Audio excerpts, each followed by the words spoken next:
Hey guys, Robbie K, and hopefully all eyes are on this video tonight as we get ready for yet my third movie review, which I promise will be the last, at least in movie reviews this week.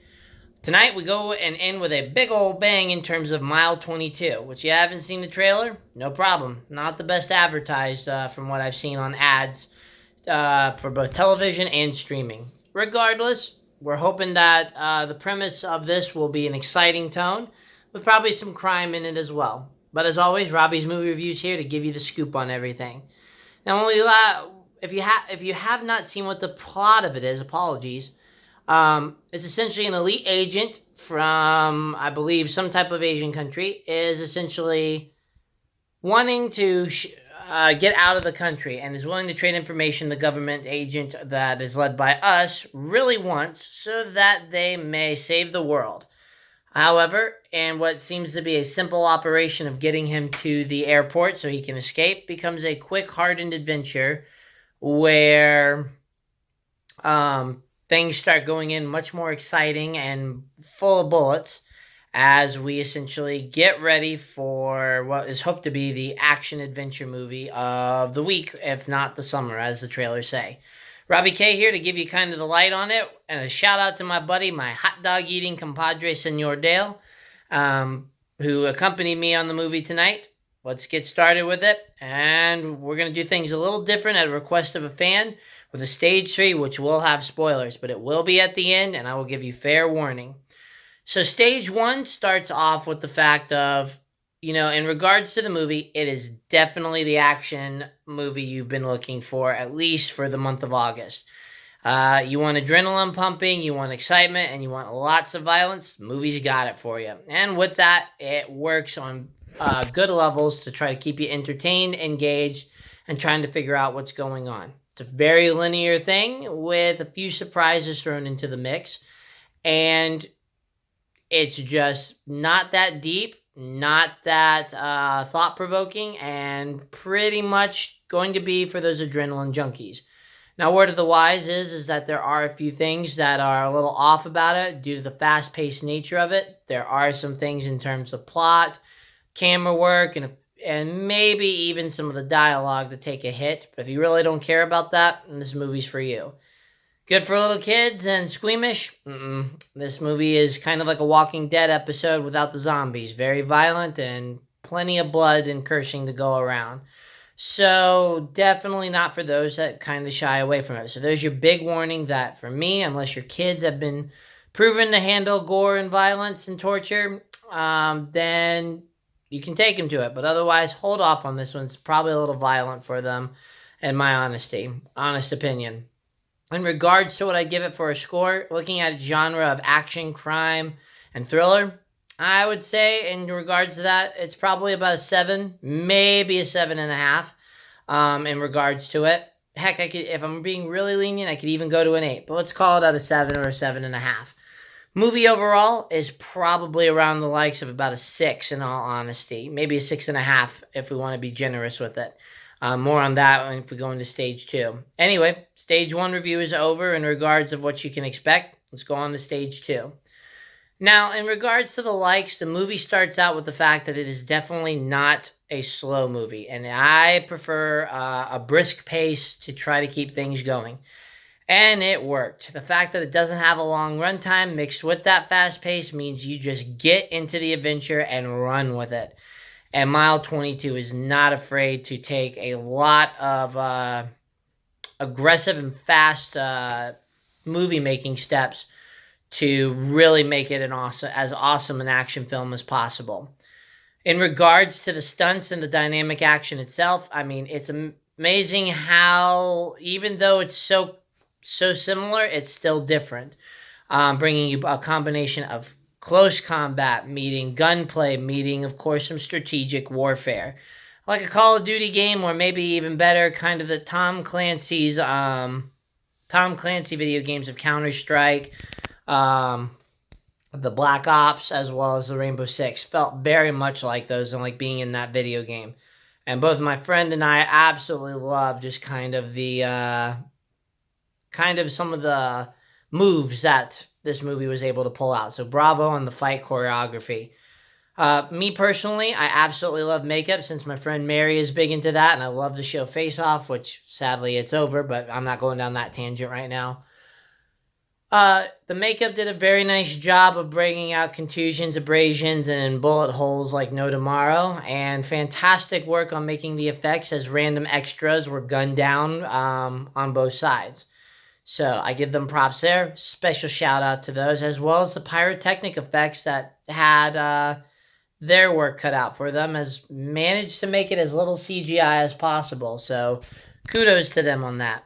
I myself am absolutely um, ecstatic with, again, kind of the, I guess I would say the dialogue is very funny. The way that they took some of the characters had me and my buddy laughing, especially Mark Wahlberg's character.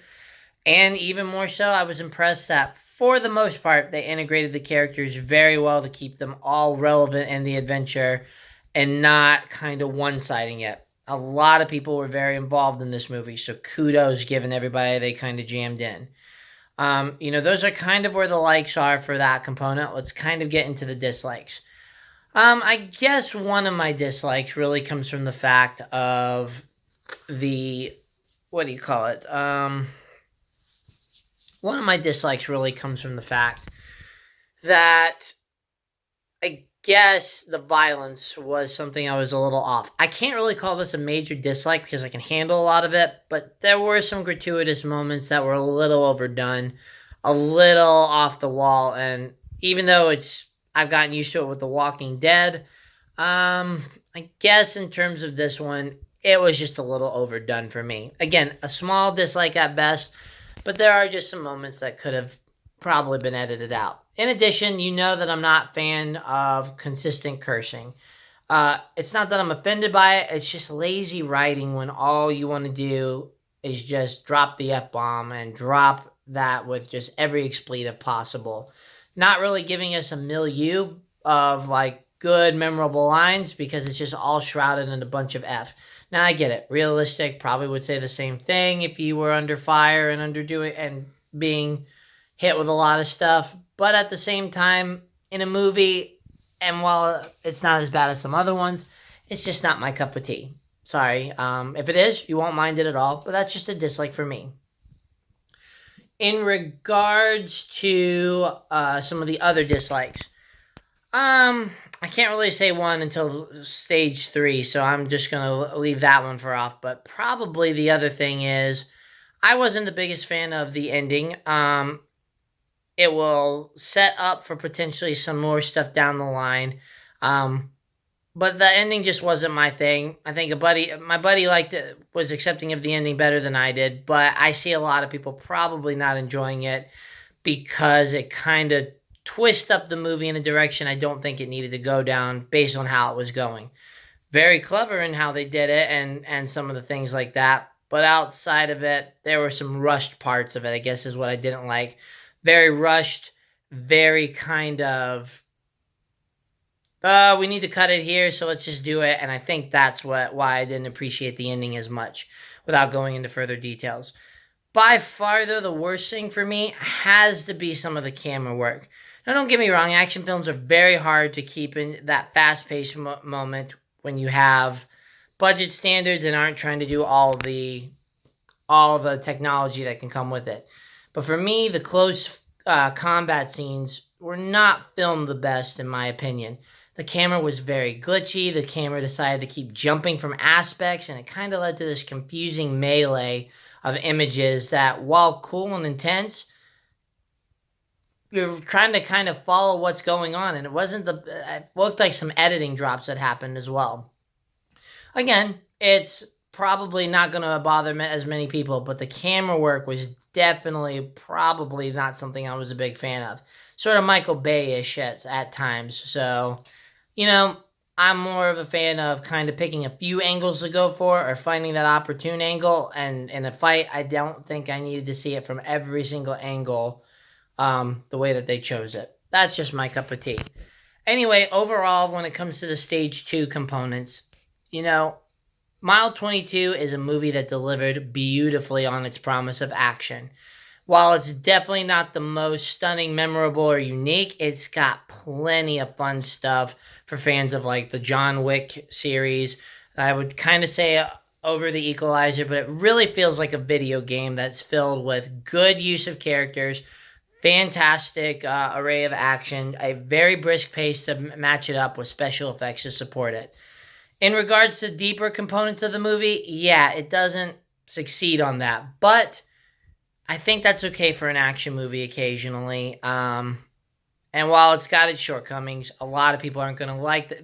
Probably aren't going to have as big of a dislike as I did with it. But overall, this is definitely your action movie of at least the month of August so far. So I'll keep you posted on other stuff with that. But otherwise, this one's probably worth a trip to the theater for the special effects and action. If you really don't want mindless action, though, skip it, and please exercise caution with your younger and more sensitive viewers. This may be a little disturbing for them again. If you haven't heard the scores, again, I'll probably give it about a 7.5 in its category with a 6.5 overall. Now, this is your warning. Cut it here, pause it, go to a different video. Spoilers are coming, spoilers are coming, spoilers are coming. And if you haven't guessed, spoilers are coming. Stage 3, we're going to dive into kind of the components of it and reveal some stuff. So, heads up. When it comes to the ending, like we talked about, the reason I didn't like Mile 22 is it's supposed to be about a double agent taking hold of some information and coming back with it in hopes of saving some type of plot. It's predictable, get it. The twist that comes with it, and again, this is your last call to turn around for spoilers, is that it turns out he's a triple agent, and this whole thing was to actually take down the organization Mark Wahlberg was working for. While the twist is surprising and nice, it's rushed because in addition to it happening, it's kind of randomly dropped. The action was really cleaned up, and it was just very bluntly truncated. And in terms of my favorite character, who I'm sorry I'm missing the actress's name, but she plays Maggie on The Walking Dead, I don't know what's happened to her. It's very vague, and if she was eliminated, you at least didn't get to see her go down with the ship. So that pissed me off because it was just a very rushed ending, and I don't think it fell in line with the movie where they could have gone. I have creative differences. That's just me.